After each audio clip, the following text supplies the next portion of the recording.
Is God one or many? A simple question, but what does it even mean? What does it mean to be one? To be many? And how do you measure it? Is God one, many, or something else entirely? Today, Part 1. We look at what major religions actually teach.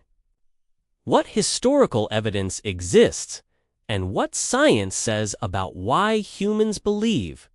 No judgment, only curiosity. First, let's unpack the question. When people ask, is God one or many? They can mean different things. Do they ask about the number of divine beings? About the underlying divine reality? Or about how communities worship? In Part 1, we'll focus on how major world religions answer the first two questions. We'll save the third, about how to worship, for later. Let's start with the basics.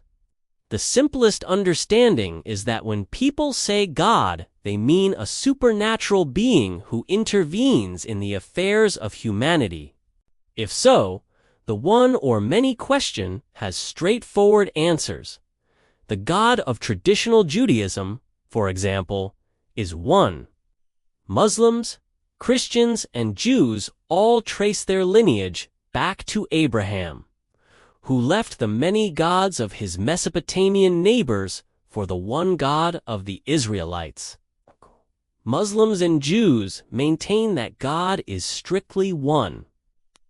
Christians added a layer of complexity with the Trinity, the idea that God is three persons in one being, Father, Son, and Holy Spirit. Meanwhile, many religious traditions worldwide maintained the relevance of many gods. Some of these are grouped together under the label polytheism. In a polytheistic system, different gods may oversee different aspects of existence, such as fertility, harvest, war, or craft. In practice, however, the relationship between these gods might vary.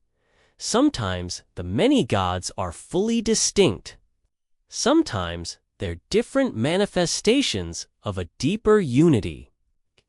This is why many scholars prefer the term polytheism to many gods.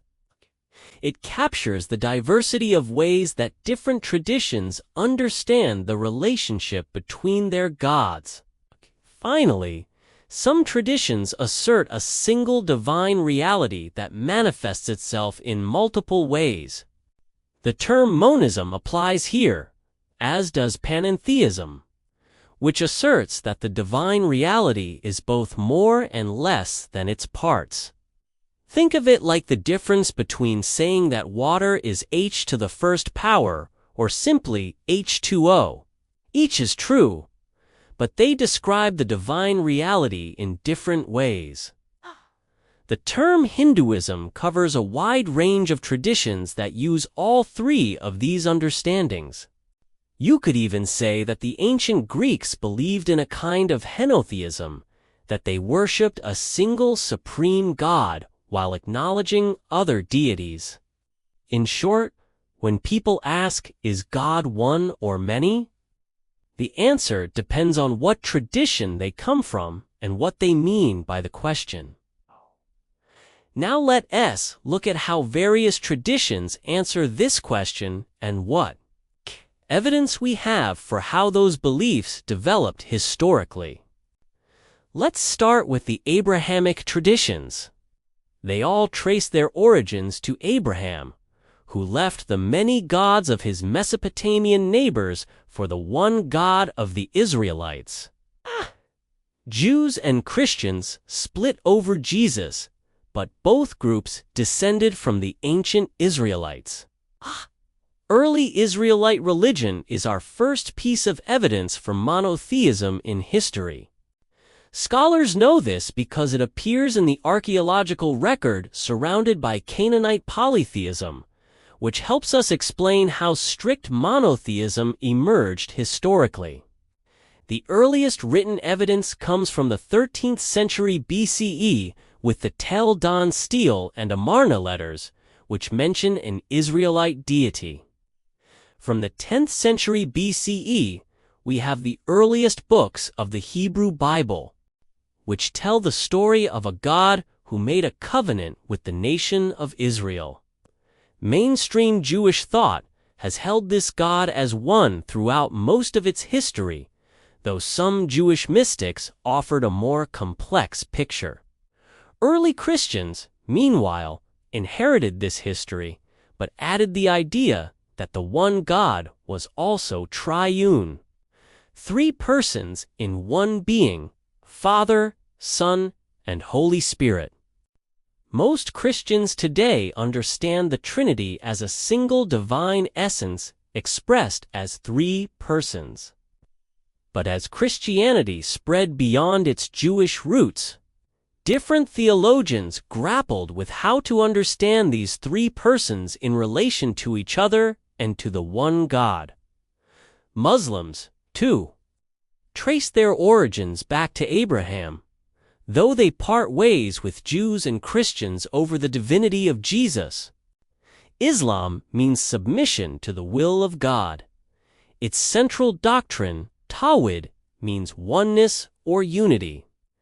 The Quran repeatedly stresses that God is singular and incomparable.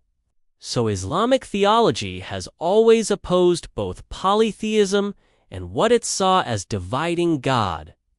Meanwhile, many indigenous and classical polytheistic traditions continued to flourish outside the Abrahamic sphere. Examples include traditional African faiths, ancient Greek and Roman practices, and the beliefs of many indigenous peoples. These traditions typically involve multiple gods, spirits, ancestors, or nature deities.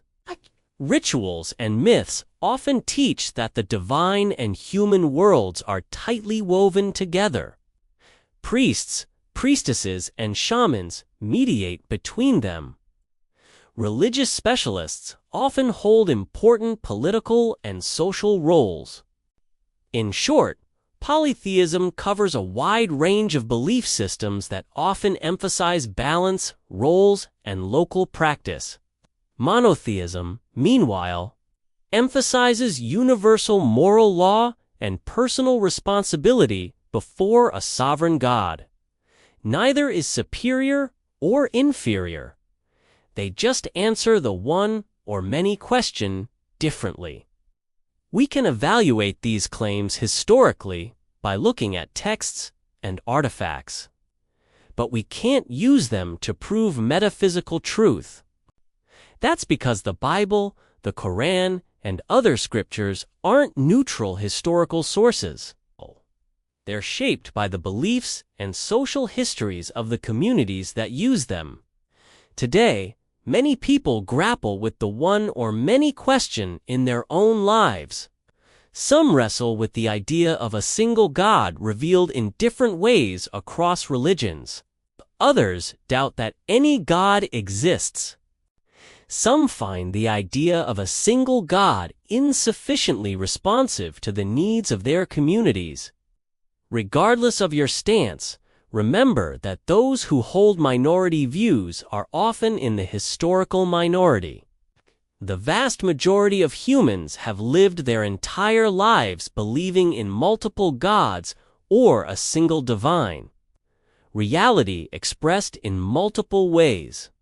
Their beliefs arose in specific times and places and developed through centuries of social and historical change.